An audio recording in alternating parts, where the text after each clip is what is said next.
काम करेंगे साथियों, तब तो जाकर ये बात बनने वाली है साथियों। वरना क्या होने वाला है आप सब जानते हैं कि यहां पर पश्चिम बंगाल के अंदर लंबे समय तक कांग्रेस ने राज किया और उसके बाद यहां कम्युनिस्टों ने भी राज किया साथियों, और इधर 2 टर्म में शायद ममता दीदी जाने के लिए प्रयास कर रहे थे, संघर्ष कर रहे थे।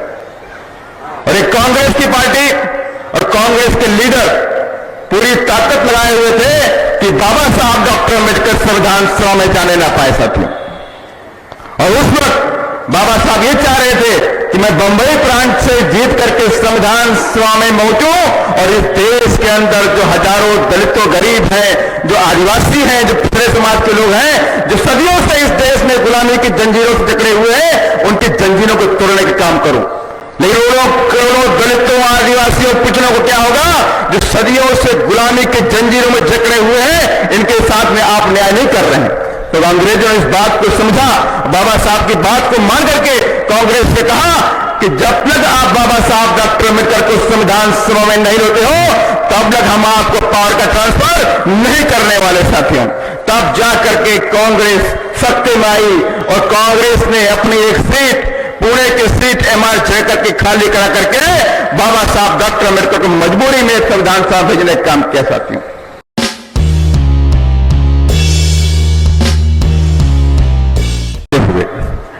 और आज हमारे बीच बहुजन समाज पार्टी के राष्ट्रीय कोऑर्डिनेटर, युवा हृदय सम्राट आकाश आनंद जी हमारे बीच के मंच पर उपस्थित हैं। साथ ही आज इस चुनावी सभा में हमारे बीच में उपस्थित हैं स्टेट के कोऑर्डिनेटर, पूर्व MLC श्री रणवीर अशोक जी, प्रदेश के अध्यक्ष, प्रदेश के उपाध्यक्ष, प्रदेश के कोषाध्यक्ष, प्रदेश के महासचिव और साथ ही दूर दराज से आए हुए बहुजन समाज पार्टी के फॉलोवर, समर्थक गणों, बहुजन समाज पार्टी के सिपाहियों, कार्यकर्ताओं, आप सभी लोगों का मैं स्वागत अभिनंदन करता हूं कि आप लोग इस वक्त जो देश में कोविड-19 जैसी महामारी के बीच में भी आप लोगों ने समय निकाल करके कोविड-19 की जो गाइडलाइंस हैं उनको फॉलो करते हुए इधर बहुजन समाज पार्टी के समर्थक के रूप में आए हुए हैं। आप सभी लोगों का मैं स्वागत अभिनंदन करता हूं। साथियों, क्योंकि पश्चिम बंगाल की धरती है और स्थानीय धरती है पश्चिम बंगाल की साथियों, ये क्रांतिकारी धरती है पश्चिम बंगाल की साथियों। याद करिए वो दिन, इस देश के अंदर 1946 का दौर चल रहा था और बाबा साहब डॉक्टर अम्बेडकर इस देश की संविधान सभा में जाने के लिए प्रयास कर रहे थे, संघर्ष कर रहे थे।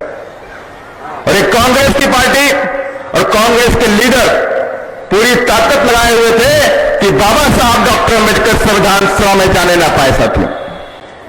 और उस वक्त बाबा साहब ये चाह रहे थे कि मैं बंबई प्रांत से जीत करके संविधान सभा में पहुंचूं और इस देश के अंदर जो हजारों दलितों, गरीब हैं, जो आदिवासी हैं, जो पिछड़े समाज के लोग हैं, जो सदियों से इस देश में गुलामी की जंजीरों से जकड़े हुए हैं, उनकी जंजीरों को तोड़ने का काम करूं। लेकिन कांग्रेस जान नहीं थी और कांग्रेस ने पूरी ताकत लगा दी कि बाबा साहब डॉक्टर अम्बेडकर को हम बंबई प्रांत से संविधान सभा में भेजने नहीं देंगे साथियों, जाने नहीं देंगे।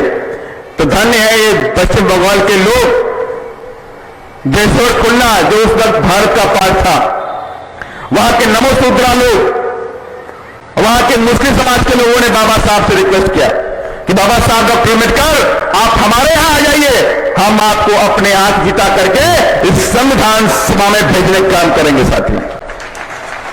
और धन्य है महापना जोगेंद्र नाथ मंडल जी और धन्य है मुकुंद भारती मलिक जी, जिन्होंने अपनी सीट को सेक्रीफाई करके बाबा साहब डॉक्टर अम्बेडकर को लेकर के साथियों आए। और बाबा साहब जयसर और खुलना से चुनाव जीत गए और ये बात कांग्रेस को अच्छी नहीं लगी साथी। और साजिश के तहत कांग्रेस ने क्या किया, कहा बाबा साहब डॉक्टर अम्बेडकर आप जिस क्षेत्र से जीत कर आए हुए हैं वो क्षेत्र तो पाकिस्तान में चला गया, पूरे पाकिस्तान में चला गया। अगर आप मेंबर बनना चाहते हैं तो आपको मेंबरशिप छोड़नी पड़ेगी क्योंकि वो पाकिस्तान चला गया, आपको पाकिस्तान जाना पड़ेगा। तो बाबा साहब ने कहा कि मेरे लोग, मेरे समाज के लोग, मेरे गरीब जो साथ लोग हैं वो इस देश में रहते हैं, मैं पाकिस्तान जाके क्या करूंगा। जबकि पार्टीशन का रूल था कि जहां पर 50% के ऊपर मुस्लिम समाज के लोग हो गए उसको पाकिस्तान बना, लेकिन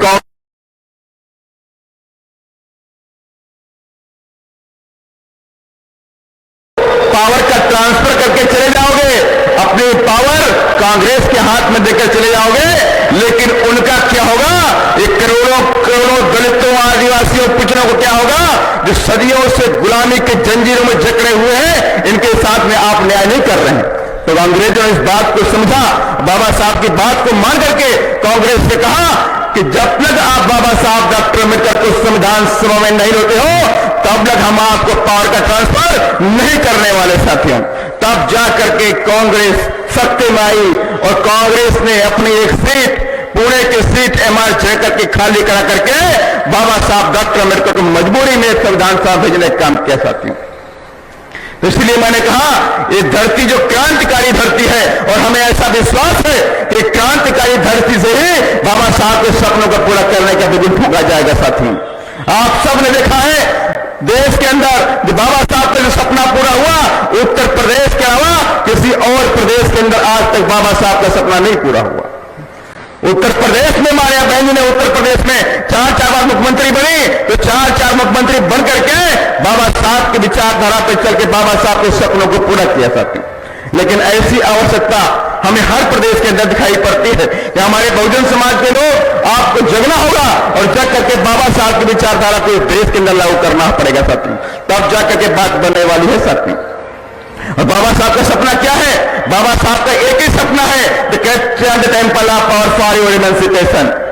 आप इस टेंपल ऑफ पावर पे कब्जा कर लो अपने उत्थान के लिए, और जिस दिन आपने इस टेंपल ऑफ पावर पे कब्जा कर लिया, उसी दिन आपके जीवन के सारे सुख आ जाएंगे, सारे दुख खत्म हो जाएंगे साथियों। और इसके लिए रास्ता बना दिया बाबा साहब ने, इसके रास्ते भी बनाए बाबा साहब ने। और बाबा साहब ने कहा है, मेरे बच्चों, इस बनाए हुए रास्ते पर चलो, आप इस देश के राजा बन जाएंगे। और रास्ते कौन से थे? बाबा साहब ने हमें उपदेश दिए हैं कि शिक्षित बनो, संघर्ष करो और संगठित रहो साथी। Educate yourself, educate yourself.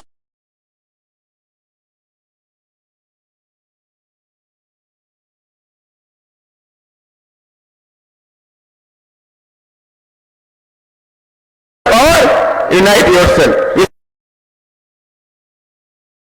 में अपने जहन में उतार नहीं पाए सकते। अगर इस बात को बाबा साहब की हम मान लें तो हम मानेंगे आप सच्चे फॉलोवर साथी हो। आज बाबा साहब के साथ साथ आज 11 अप्रैल साथियों है, और 11 अप्रैल के दिन महात्मा ज्योतिबा फूले के जन्म दिवस होता है, जिन्होंने आज हमें इस देश के अंदर शिक्षा का अधिकार दिया था। और आज से 3 दिन बाद बाबा साहब का जयंती साथियों, बाबा साहब का जन्म दिवस साथियों है। तो कम से कम इन दोनों महापुरुषों की जयंती के बीच में पश्चिम बंगाल के अंदर चुनाव होने वाले हैं और चल भी रहे हैं साथियों। तो मैं आप सबसे चाहता हूं कि बाबा साहब की प्रण लेकर के बाबा साहब के सपनों को पूरा करने का प्रयास आप करेंगे साथियों, पूरी ताकत के साथ में अपने बहुजन समाज पार्टी के प्रत्याशी को जिताने का काम करेंगे साथियों। तब तो जाकर ये बात बनने वाली है साथियों, वरना क्या होने वाला है आप सब जानते हैं कि यहां पर पश्चिम बंगाल के अंदर लंबे समय तक कांग्रेस ने राज किया, और उसके बाद यहां कम्युनिस्टों ने भी राज किया साथियों, और इधर 2 टर्म में शायद ममता दीदी